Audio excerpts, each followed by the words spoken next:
muito bem-vindos aqui. Graças a Deus por tudo. Minha gente querida, preciosa, o texto é de Lucas, capítulo 18, versículo 18 em diante. Um diálogo famoso de Jesus com um homem importante, rico, jovem, e que traz para a gente, para o nosso coração, algumas lições muito desconcertantes, diretas, que desse diálogo saem aí. E antes da gente ler o texto mesmo, você prestando bastante atenção, como vocês sempre fazem aqui nas Escrituras, você considere que esse é um texto, e as lições que vão ser enumeradas daqui se aplicam completamente à sua vida e à minha vida, independentemente da sua situação financeira. Aqui você vai ver o registro do diálogo de Jesus com um homem rico que procurou Jesus, mas muito longe do que se supor, imaginar que as lições e as conclusões que são tiradas desse diálogo de Jesus, dessa entrevista com esse rico, aplicam-se exclusivamente a gente rica, do ponto de vista econômico, financeiro.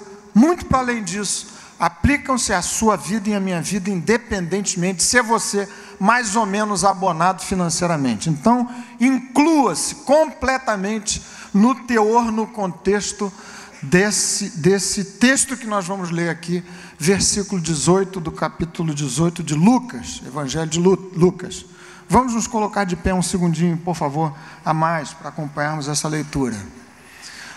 Se você puder ajudar alguém aí ao seu lado com a Bíblia, você pode acompanhar também o texto que aparece aí na tela. O texto diz o seguinte: certo homem de posição perguntou-lhe: bom mestre, que farei para herdar a vida eterna? Respondeu-lhe Jesus: por que me chamas bom? Ninguém é bom senão um, que é Deus. Sabes os mandamentos: não adulterarás, não matarás, não furtarás, não dirás falso testemunho, honra teu pai e tua mãe. Replicou ele: tudo isso tenho observado desde a minha juventude. Ouvindo Jesus, disse-lhe: uma coisa ainda te falta. Faltava àquela vida e àquele homem uma coisa, e uma coisa super essencial, que tinha relação com a questão profunda, séria, seríssima, decisiva a respeito da vida eterna, que aquele homem trouxera à presença de Jesus. Então lhe disse o Senhor: uma coisa ainda te falta. Vende tudo que tens, dá-o aos pobres, e terás um tesouro nos céus. Depois vem e segue-me. Mas ouvindo ele estas palavras, ficou muito triste, porque era riquíssimo. Verso 24: Jesus, vendo assim triste, disse: quão dificilmente entrarão no reino de Deus os que têm riquezas, porque é mais fácil passar um camelo pelo fundo de uma agulha do que entrar um rico no reino de Deus. E os que ouviram disseram: sendo assim, quem pode ser salvo? Mas ele respondeu: os impossíveis dos homens são possíveis para Deus. E disse Pedro: eis que nós deixamos nossa casa e te seguimos. Respondeu-lhe Jesus: em verdade vos digo, que ninguém há que tenha deixado casa, ou mulher, ou irmãos, ou pais, ou filhos, por causa do reino de Deus, que não receba no presente muitas vezes mais, e no mundo por vir a vida eterna. Amém, amém. Que Deus, por sua graça, lance luz no meu coração, no seu coração, para compreendermos a Escritura, que Ele mesmo, pelo mesmo Espírito, a inspirou. Você pode se assentar. Pensem comigo aqui um minutinho a propósito a respeito dessa questão que Jesus dirigiu ao homem rico. Uma coisa ainda te falta. O que é que falta para a sua vida ser completa? Se a você fosse dada a possibilidade de sonhar o sonho que Salomão sonhou diante de Deus, qual seria a sua escolha por outra? O que é que você considera a coisa, o elemento mais importante da sua vida? E não vale ficar em cima do muro, como às vezes pai e mãe ficam meio desconcertados quando lá pelas tantas 3 filhos, 4, um deles pergunta: pai, mãe, a quem você ama mais? Aí fica aquela história complicada. Não, filho, pai ama igualmente a todo mundo, e é verdade, vocês que são filhos saibam disso. Mas a questão tem a ver com a eleição de alguma coisa fundamental para a sua vida. O que é mais importante? O que é que falta para você sentir uma pessoa completa, realizada? Muitas respostas povoam a cabecinha de vocês, eu tenho certeza absoluta disso. Alguém me diria o seguinte: bem, Theo, se eu ganhasse a Mega Sena de fim de ano, aquela mais gordinha, minha vida estava resolvida. Você deve me dizer o seguinte: isso é pegadinha do pastor, porque eu sou crente, eu não jogo na Mega Sena. Mas isso fica para depois, para a gente discutir.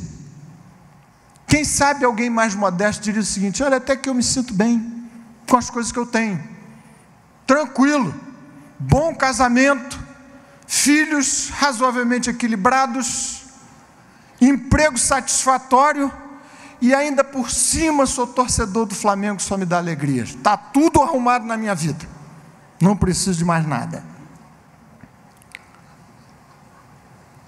Agora, falando mais seriamente, alguns talvez cogitem aqui no seu coração nessa noite, diante desse texto e dessas proposições: o que falta?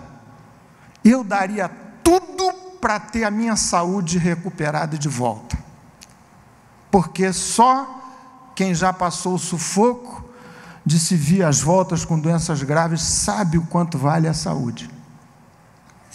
Quem sabe alguém diria de uma maneira um pouco mais desesperada, como bem recentemente eu ouvi alguém dizer: eu trocaria tudo que a vida me pudesse oferecer pela estabilidade dos meus filhos. Esses dias eu reli trecho de uma entrevista daquele que é considerado o maior poeta brasileiro vivo, maranhense, chamado Ferreira Goulart. E nessa entrevista que ele deu, a entrevistadora citou um trecho de um dos seus mais especiais e conhecidos poemas. Diz o seguinte, vejam só que interessante: a vida falta uma parte, seria o lado de fora, para que se visse passar ao mesmo tempo que passa, e no final fosse apenas um tempo de que se acorda, não sono sem resposta. A vida falta uma porta, falta uma saída para o complicado dessa vida.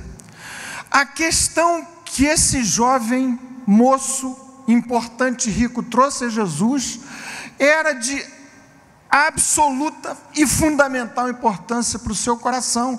Ele simplesmente propôs para Jesus a questão mais séria que a vida pode propor a alguém: bom mestre, que farei para herdar a vida eterna?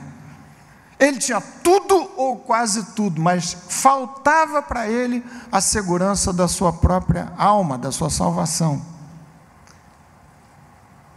Também, bem recentemente, eu li numa dessas revistas periódicas, semanais, frases da semana, uma frase de Abílio Diniz, vários de vocês sabem quem é, um dos mais conhecidos empresários aqui do Brasil, e bem, até recentemente, dono do Grupo Pão de Açúcar. Vejam só o que ele disse, a frase era curtinha: tenho de acreditar que sou eterno, dizendo a Bloomberg como enfrenta o avanço da idade. Ele está com 77 anos, e disse ele nessa entrevista que pretende enganar a morte.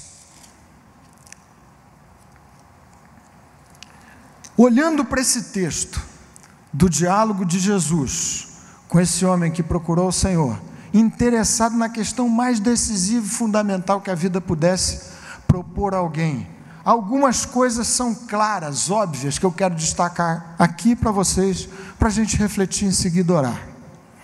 A primeira conclusão desse diálogo, como disse a vocês desde o começo da leitura e reflexão nesse texto que me inclui e a você, independentemente da nossa situação financeira, é que um crente aparentemente exemplar pode ter quase tudo e faltar para a sua vida o essencial. Porque aqui estava aquele que aparentemente era um crente exemplar, vocês não acham? Um homem de vida equilibrada. Ele disse para Jesus, e Jesus não objetou, contrariamente à sua afirmação, que observava desde a sua adolescência todos aqueles mandamentos. Vivia bem, não traía sua esposa, não mentia, não roubava, não matava, enfim, um homem de conduta moral ilibada, um crente aparentemente exemplar, a quem não faltava quase nada, mas lhe faltava o essencial. E aqui é o caso de você refletir comigo, você que frequenta a igreja, tanto quanto eu frequento desde a minha infância, se no acerto da sua vida, ou no desacerto do seu coração, não lhe anda a faltar o essencial. É possível que um crente aparentemente exemplar, tendo quase tudo, não tenha o que lhe seja essencial.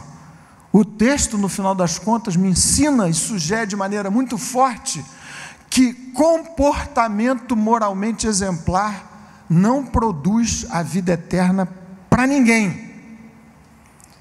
É verdade que as Escrituras afirmam com todas as letras que o comportamento, que os frutos da vida de uns e de outros são reveladores da condição de salvo ou de perdido, mas não são absolutamente havia o caminho da provisão da vida eterna.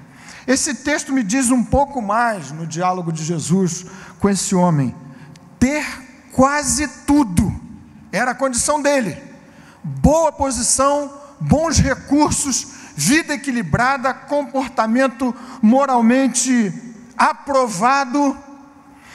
Ter quase tudo, mas não ter o essencial, é o mesmo que não ter nada.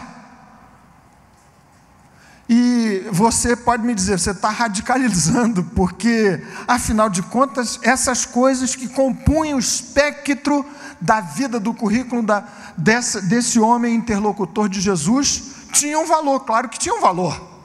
Seu comportamento, seu respeito às pessoas, a sua palavra da verdade, a sua fidelidade na sua família, enfim, tudo isso tinha valor. Mas a questão que ele trouxe a Jesus era muito mais elevada do que isso.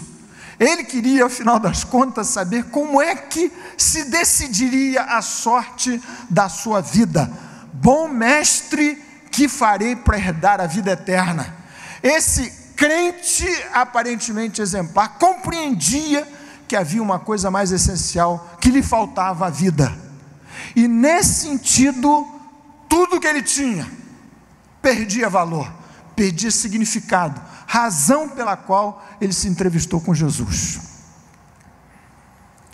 Sobre o peso relativo das coisas que a vida oferece, coloca ao dispor de uns e de outros, Jesus mesmo disse, você deve se lembrar do texto, Marcos capítulo 8, que aproveita o homem ganhar o mundo inteiro e perder a sua alma? O que daria o homem em resgate da sua própria alma? O que Jesus disse é exatamente isso. Diante da falta do essencial, do veio, do percurso, do caminho, enfim, da salvação da sua própria alma, ter tudo mais significa, no final das contas, não ter nada.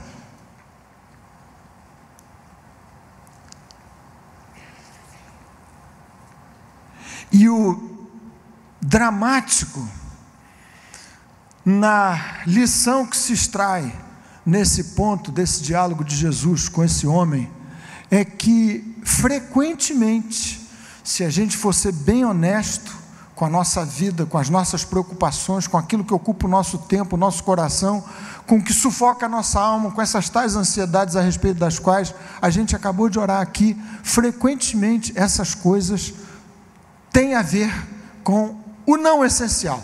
Não estou falando com o não importante, eu estou falando com o não essencial.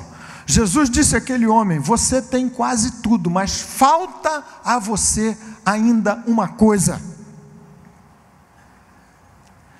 Terceira lição que esse texto nos traz ao coração e à vida. Reflita comigo aqui. Quanto mais do não essencial se tem, mais riscos se corre de perder o essencial, ou de não se conquistar o essencial. Jesus, para surpresa dos seus interlocutores, certamente dos seus próprios discípulos, disse o seguinte: quão dificilmente entrará no reino dos céus um rico. E sabe o que isso significa? Exatamente o que Jesus disse. Eu só estou tentando traduzir aqui para a minha compreensão e para a sua compreensão. Quanto mais rico do não essencial com respeito à provisão para a vida eterna você for e eu for, mais riscos corremos de nos perdermos quanto àquilo que de fato decide a minha sorte eterna. Jesus não está nesse texto fazendo uma pregação contra a riqueza, mas que o risco que quem tem muito corre de se perder do essencial que conduz para a vida eterna é maior, ou são maiores esses riscos, e isto é absoluta verdade. E sabe por que esse texto e essa conclusão inclui aos não ricos, como possivelmente vários, ou a maioria de nós aqui, do ponto de vista material e financeiro? É porque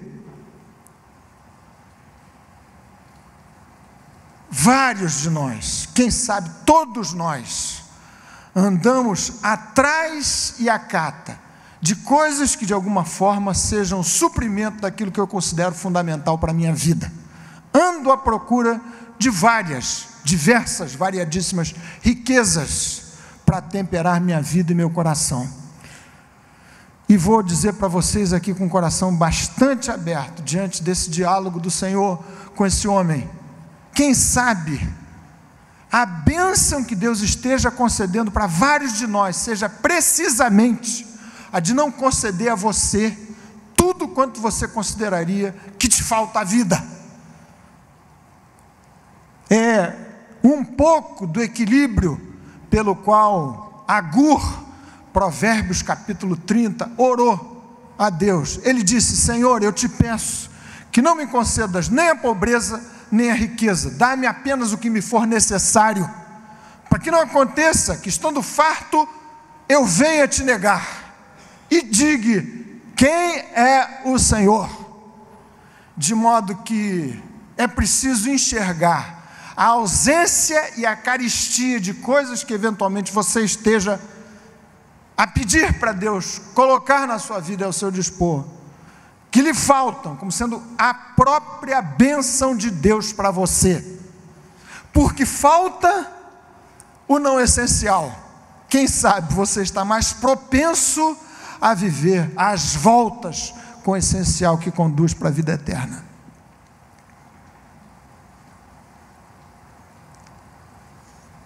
Quarta lição que esse texto traz ao meu coração: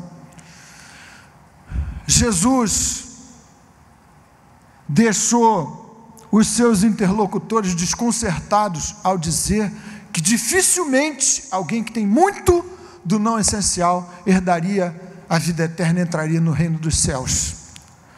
E os discípulos, ou aqueles que estavam à volta de Jesus, ouvindo a sua palavra, disseram: Senhor, mas se é assim, quem poderá ser salvo?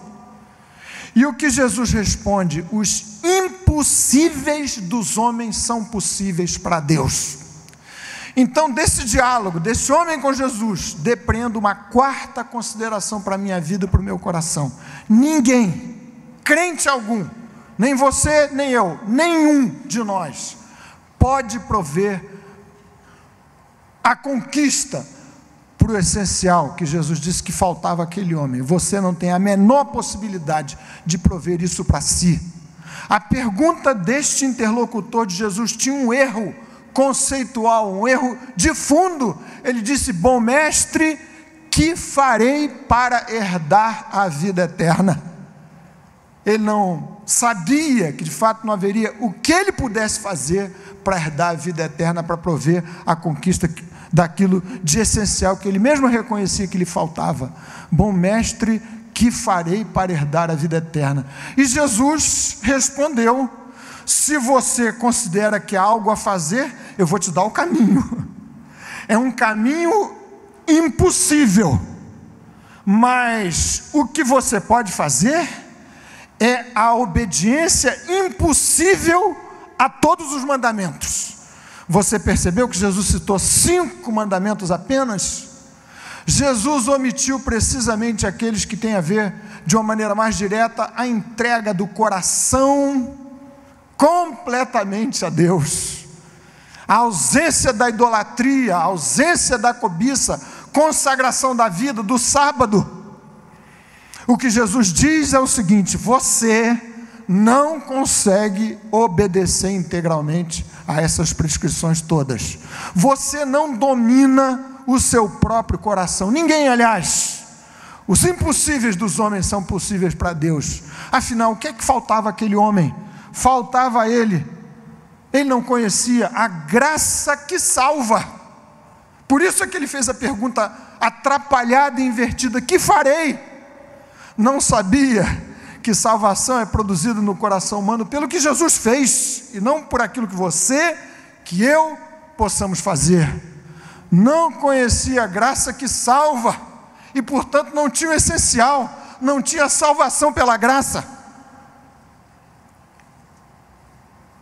E talvez outra vez, na argumentação nossa aqui, você me diga: mas eu sei disso, não sou rico, essa questão não me diz respeito.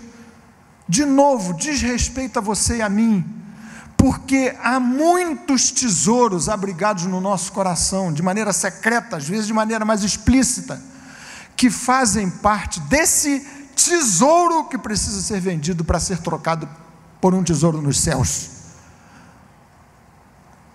Por quantas coisas sua vida, seu coração, suas emoções, seu tempo se vê consumido. Coisas que eventualmente você nem mesmo tem, mas que deseja de maneira tão ardente, que precisam ser entregues como um tesouro a ser trocado pelo tesouro no reino dos céus. Salmista orou nesses termos, salmo belíssimo, maravilhoso, reconhecendo essa possibilidade de ser prisioneiro dos seus próprios desejos. Senhor, diante de ti estão os meus desejos todos, e a minha ansiedade não te é oculta. Só a graça é que poderia prover a salvação para o coração, para a vida daquele homem. No final das contas, todos nós, mais dia, menos dia, e mesmo no coração dos salvos pela graça, nos atrapalhamos, nos iludimos com a construção de sonhos, de ideias, de desejos, com o amealhar de tesouros não essenciais, que acabam de alguma forma subvertendo no nosso coração a ordem do amor a Deus sobre todas as coisas. Todos nós, sem exceção, precisamos revisitar nosso próprio coração, a ver se não há aí tesouros que precisam ser largados em benefício da vida completamente entregue no altar do Senhor. Finalmente, meus queridos irmãos e irmãs, esse texto me ensina lição que eu sei que é sobejamente conhecida de todos que meditam nas Escrituras, mas é bom lembrar. Eu posso viver como quem tem tudo, mesmo tendo muito pouco, quase nada, se o que eu tiver for o essencial da graça.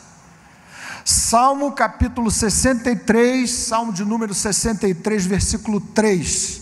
Lá está o salmista reconhecendo a riqueza da sua vida, mesmo quando não tivesse nada, e orando nestes termos: Senhor, a tua graça é melhor do que a vida. A tua graça é melhor do que a vida. Quem experimenta a graça que salva, quem é salvo pela graça do favor imerecido, da provisão, da salvação por Jesus, pelo que o Senhor fez, aprende dia a dia a viver, mesmo nos tempos de carestia e de pouco, quase nada, como se tivesse tudo. E aqui é que me parece que resulta uma grande fragilidade da nossa experiência evangélica e cristã pós-moderna, desses dias em que, de alguma forma, o nosso coração, as nossas orações, a configuração do nosso evangelho trata frequentemente daquilo que não é exatamente o essencial. Bênçãos importantes, que Deus, aliás, pode prover. E vejam que Jesus prometeu bênçãos na troca daqueles que largassem tudo pelo tesouro nos céus. Prometeu coisas para o aqui e agora, mas frequentemente a gente se esquece que a graça que salva, a graça que abençoa, nos termos destas coisas, a provisão para a família, para o emprego, para a saúde, coisas super importantes, bênçãos de Deus, mas que não são o absolutamente essencial, sem o que você não pode viver. A graça é fundamental para você viver. E a gente abre esse flanco, se apegando a este não essencial, sofrendo por isso, andando ansioso por isso, esquecendo e deixando de lado aquilo que é mais essencial. Você conhece Paulo falando sobre a mesma coisa, segunda carta de Paulo aos Coríntios, capítulo 6, versículo 10. O Senhor lhe disse: a minha graça te basta. Escrevendo aos Filipenses, capítulo 4, versículo 11, também a propósito da mesma situação, Paulo disse: posso todas as coisas naquele que me fortalece. Eu aprendi a viver contente em toda e qualquer situação. Segundo aos Coríntios, capítulo 2, versículo 9, nada tendo, mas possuindo tudo. Aqui oramos de maneira séria, já oramos hoje, vamos orar outra vez. Senhor, a casa, os filhos, a saúde, o emprego. Mas há uma lição essencial nesse diálogo de Jesus com esse homem. Ter a graça me habilita a viver, eventualmente, no tempo do deserto, mais profundo e intenso, mais árido, como se tivesse tudo para a minha vida. Nada tendo, mas possuindo tudo, disse Paulo. Mas é uma questão a ser aprendida diante de Deus. Paulo disse assim: eu aprendi a viver contente em toda e qualquer situação. Meus queridos irmãos, esse texto me oferece aqui um diagnóstico preciso da minha própria condição. E eu vou transferir esse diagnóstico para vocês refletirem. Finalizando essa meditação, nós vamos orar em seguida. Afinal de contas, como é que eu posso saber? E você deve checar na sua vida e no seu coração se lhe falta o essencial. Havia 3 coisas aqui no coração, na experiência desse homem, que transparecem desse diálogo. Em primeiro lugar, o óbvio: faltava a esse homem a certeza da vida eterna. Como é que anda essa questão dentro do seu coração? E sem ser dramático demais, se você morrer hoje, você tem absoluta segurança do destino eterno da sua vida e da sua alma? Foi essa questão que esse homem trouxe a Jesus. E por trazer essa questão, ele revelou o fato de que ele não tinha segurança da sua salvação eterna. Bom mestre, que farei para herdar a vida eterna? reconhecendo que não tinha achado ainda o caminho da salvação eterna. Então, para você ser bem direto no diálogo seu consigo mesmo, se você tem certeza da sua própria salvação, teste número 1, vencido. Se não tem certeza, falta a você o essencial, ainda que muitas outras coisas lhe venham a ser acrescentadas vida fora. E em segundo lugar, nesse diálogo, o homem revela a sua própria condição de perdido sem o essencial, porque ele revelou um apego escravizante ao não essencial. Jesus propôs um teste difícil, é verdade. Falta a você uma coisa: larga para trás isso que para você é o caminho da salvação. Confiança no que você tem, seus bens, seu comportamento moral ilibado, seu currículo, enfim, o seu tesouro aqui da terra. Deixe isso para trás e vem e me segue. Dá isso tudo para os pobres. E ele se retirou profundamente triste. Era uma questão para ele séria. Esse homem não estava brincando no diálogo com Jesus, porque se estivesse brincando, ele teria dado de ombros a resposta de Jesus, mas saiu da presença do Senhor profundamente triste, agarrado, abraçado às coisas de que ele não conseguia se ver livre. Aliás, me permita dizer, nem ele conseguia se ver livre, nem você, nem eu, daquilo que se estabelece no nosso coração como ídolo, nesse sentido espiritual. Qualquer coisa, qualquer pessoa, qualquer relação que você tenha com alguém que substitua na sua experiência com Deus o lugar que cabe exclusivamente ao Senhor na sua vida. A gente que, em perdendo algumas dessas coisas fundamentais na vida, relações pessoais, coisas, emprego, etc., coisas fundamentais, eu não estou dizendo que não sejam importantes, se desmonta completamente. Está aí um elemento para você diagnosticar no seu coração qual é a sua condição diante da vida e diante de Deus. Quanto mais você depende, ou eu dependa, destas coisas que se estabelecem no meu coração, dos desejos não alcançados, ou daqueles que a vida me consegue fazer viver, e eles se perdem, quanto mais devastado você ficar, mais esta situação é reveladora do apego escravizante a essas coisas não essenciais na sua vida. Mas existe um terceiro elemento aqui: falta da certeza da salvação, apego escravizante àquelas coisas que ele detinha na sua vida. Terceiro elemento: ele não foi capaz de valorizar as recompensas da vida com Deus.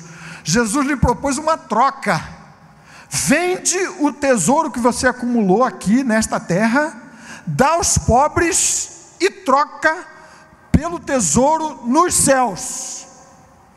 Ele subvalorizou as recompensas da vida com Deus em benefício dos tesouros que ele havia amealhado aqui nesta terra. Termômetro da condição espiritual de alguém. Sempre que as propostas de Deus, as promessas de Deus, em comparação com aquilo que a vida de bom, de lícito, eu não estou falando necessariamente de coisas pecaminosas, me tem a oferecer, sempre que a balança pesa mais para este imediato do aqui e agora, do não fundamental, ainda que seja importante, relativamente às coisas de Deus e às recompensas celestiais, é o caso de você se perguntar: onde é que está a sua alma? Por favor, feche os seus olhos, incline a sua cabeça.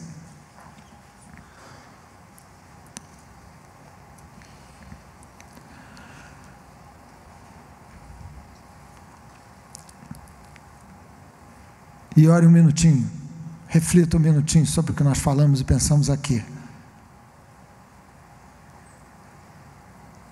Nós vamos orar agora, com um, com dois, com alguém que reconheça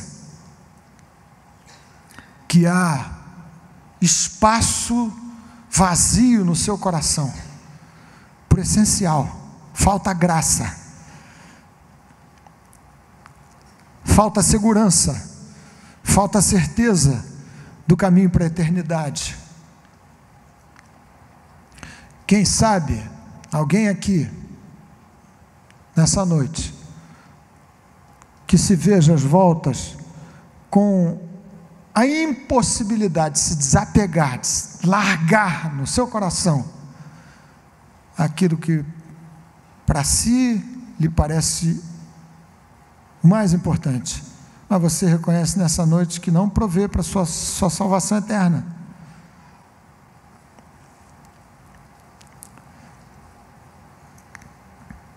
A graça que salva, que recompensa, que abençoa, é a mesma graça que basta por si. Minha graça te basta. Com vocês, de maneira particular, eu gostaria de orar nessa hora. Se você deseja entregar realmente seu coração a Jesus, 1, 2, 3, alguém nessa noite, se você deseja reconsagrar sua vida ao Senhor, como quem depõe diante dele tesouros que lhe pesam, como sendo sua fonte de segurança, ou que causam na sua vida ansiedade, você anda atrás disso, desejos que você não viu cumpridos ainda, que tiram sua paz, você pode vir aqui um minutinho para a gente orar, e assim nós vamos encerrando essa reflexão nessa noite. Uma coisa ainda te falta, disse Jesus àquele homem, uma coisa ainda te falta, uma coisa ainda te falta, você não pode absolutamente arriscar, sair desse momento, diante do Senhor, presença dEle, sem segurança completa, da sua vida, do seu destino eterno, da salvação da sua alma. Essa era a questão que perturbava aquele bom homem que se aproximou de Jesus. Se você quiser, você vem até aqui para render-se a Jesus, para colocar sua vida diante do seu altar, para consagrar seu coração a Ele, dizendo: Senhor, realmente eu não consigo, é impossível para mim pensar na minha vida sem essas coisas, sem essa relação que se perdeu, quem sabe, o namoro, o casamento, um filho distante, um emprego, sonhos que você acalenta no seu coração, e que acabam sendo a sua fonte primária de significado e valores. Você tem que vender isso tudo como um tesouro, para ser trocado pelo tesouro nos céus. Vamos orar. Senhor querido, conheces o coração de cada um de nós nessa noite diante de Ti. Tu sabes aquilo que prende, que escraviza, que faz sofrer, que maltrata. Tu sabes o que falta. Ó Pai Celeste, concede que estes teus filhos e filhas, que se colocam nessa hora diante de Ti em oração, recebam a bendita e libertadora, definitiva experiência da salvação pela graça. Ó Senhor, aqueles que, tendo uma vez provado da libertação, da salvação, da graça de Deus em Cristo, vence ainda as voltas com escravidão aqui e acolá, com coisas importantes, mas não fundamentais, que roubam a paz, que tiram a alegria de viver, que maltratam o coração e a alma, que embaraçam os passos e o caminho. Ó Deus, dá graça sobre graça, e ajuda-nos a vivermos a bendita experiência da riqueza contigo, mesmo quando nos faltar quase tudo, menos a Tua graça. Obrigado, Senhor, por esta noite, pela Tua companhia conosco, em nome de Jesus, e para o Teu louvor. Amém.